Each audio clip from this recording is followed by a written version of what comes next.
get into the meeting today. I had some major car malfunction. I'm on the side of the highway, but on Teams.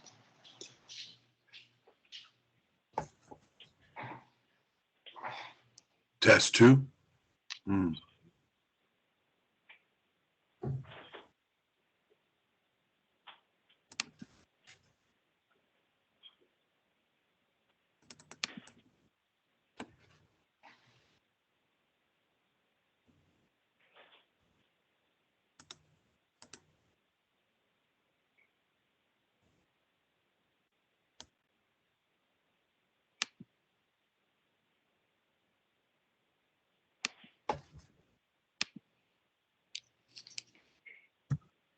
Test 2, test.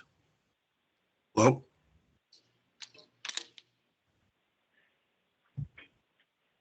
Okay. This is Sandy. I'm going to hang up on this phone and call in on my other phone.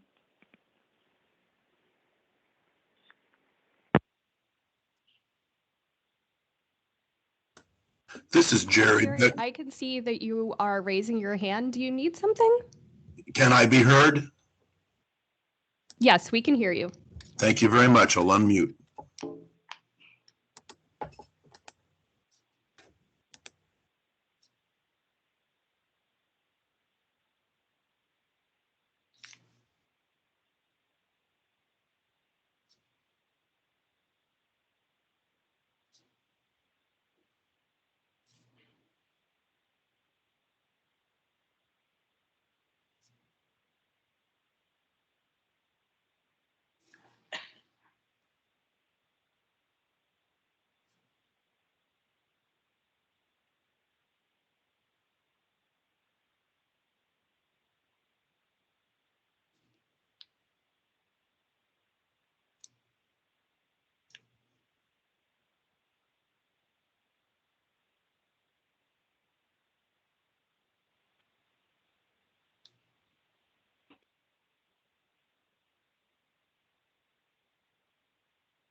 Martine, can you hear me? This is Commissioner Smith.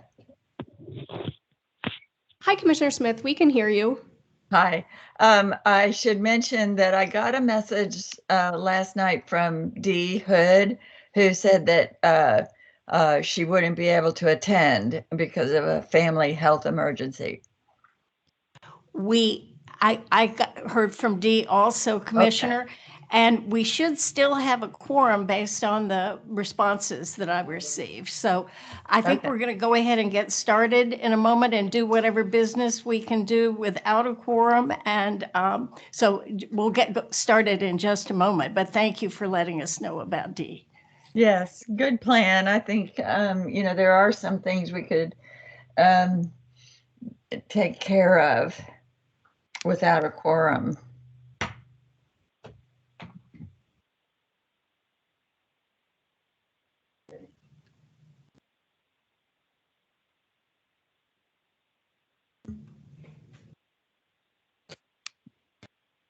Good morning, everyone. We're going to go ahead and start the meeting. I'm Martine Collier. I'm the Director of the Arts Council Division.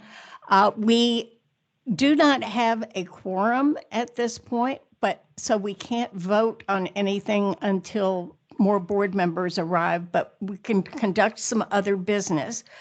I want to thank all of our cultural development applicants that are on the call today. We will try and get the information to you about the scores later on in the meeting, even if the board cannot vote on them at this time. First of all, I'm going to let CJ Roberts call the meeting to order. Well, good morning. It is 11:10 on Monday, March 28th, 2022, and I'd like to call the meeting to order. This will, because we lack a quorum, this will be an information-only meeting, not a business meeting.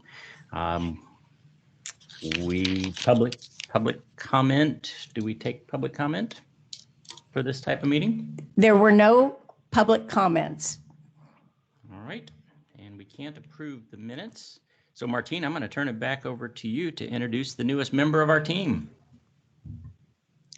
So everyone, we're very happy to have in person here today, Kim Holcomb. She just started work at the Arts Council earlier today, and she is our new program manager. So for all of our grantees that are on this call, Kim will become your go-to person, although Eileen and I are always available to help as well. I included Kim's resume in the board packet because I find it's very impressive, and her work in government and her work with grants, specifically federal grants, I think is going to be extremely helpful. Kim, would you like to say hello to everyone? Good morning. I just want to say hello to everyone. I'm looking forward to working with the Arts Council, and we are going to be going to higher heights. We're already high, but we're going to higher heights. So I appreciate the opportunity to serve here. Thank you. Well, we are delighted to have you. Both Eileen and I couldn't be more pleased. So welcome aboard, Kim. So the next agenda item is the Cultural Development Grant scores and discussion. Because we don't have a quorum, we cannot vote on it, but we can go ahead and announce the scores. First, as we move to this next agenda item, I want to once again welcome the FY23 applicants attending this meeting virtually and go over some general information. Due to the Arts Council's transition to becoming a division of Hillsborough County government and the shift of the board to fulfilling an advisory role, this is the first time the full board has served as grant panelists. All board member panelists were asked to identify any conflicts of interest with a particular applicant organization. If a conflict of interest was determined, that board member panelists did not score that organization's application. Board member panelists reviewed the applications and submitted their individual scores. Arts Council staff averaged all panelist scores to determine a final score for each organization. All applications are eligible to receive up to 100 points, but must receive an average of 80 points or more to be considered for funding. The final average scores will be announced today, starting with level 1 and proceeding in ascending order to the level 3 average scores. Once all scores are announced, the Arts Council Advisory Board will vote to approve, but unfortunately not at this meeting today since we do not have a quorum. Funding under this program is based on a precise mathematical formula. The amount of any subsequent award will be based on the final score and available funding. The amount of the award will not be known until after approval by the Board of County Commissioners. As was the case when this meeting was done in person, members of the audience, our attendees, applicants, will not have an opportunity to address the board panelists directly. First of all, I want to thank the advisory board for their careful review and assessment of these cultural development grants.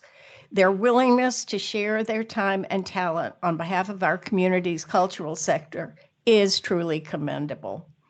I also want to thank the Board of County Commissioners for their ongoing and steadfast support of the Cultural Development Grant Program for more than 30 years. So we will now begin with level 1 for the scoring.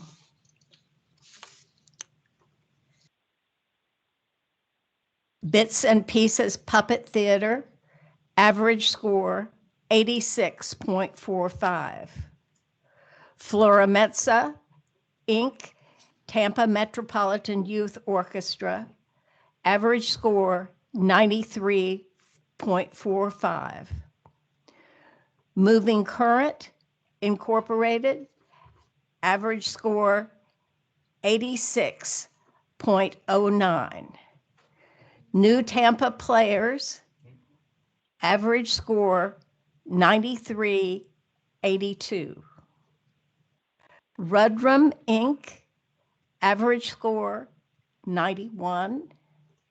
Spanish Lyric Theater Inc., 89.91.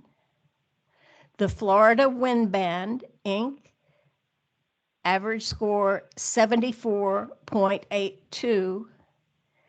The Gay Men's Chorus of Tampa Bay, average score 90.36. Martine, I'd just like to interject really quickly. The score for Moving Current Inc. is 87.09, not 86.09. Oh, you are correct. I'm sorry, I misread that. So that is correct. Are there any comments from the board members that are here today?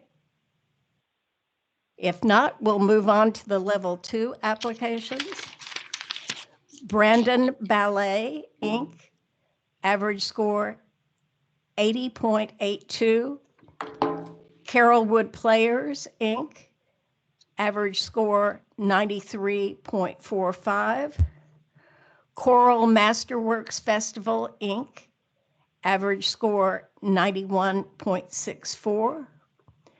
Power Stories Theater of Tampa Bay, Inc., 92.64. Tampa City Ballet, average score 87.27. Tampa Repertory Theater, average score 88.64. Tempest Projects, average score 93. The Tampa Horatio Singers, average score 81.36.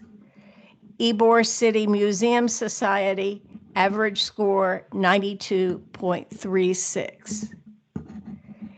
Are there any comments from any of the board members present? If not, we will move on to level 3.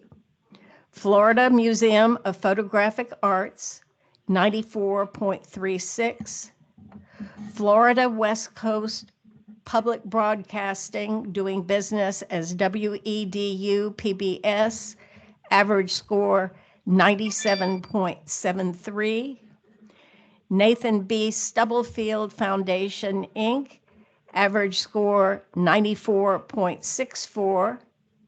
Stageworks, Inc., average score 92.4. Tampa Theater, Inc., average score 96.3. Any comments from any of the board members present?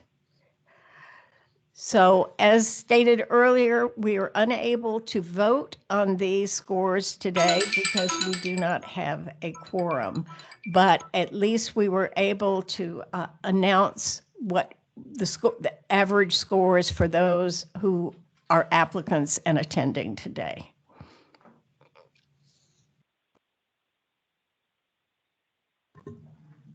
Well, it really was a pleasure to read all of these applications, and it was a reminder of what a rich community that we live in and all that these organizations do to make our community a better place. So thank you to all of you for everything that you're doing.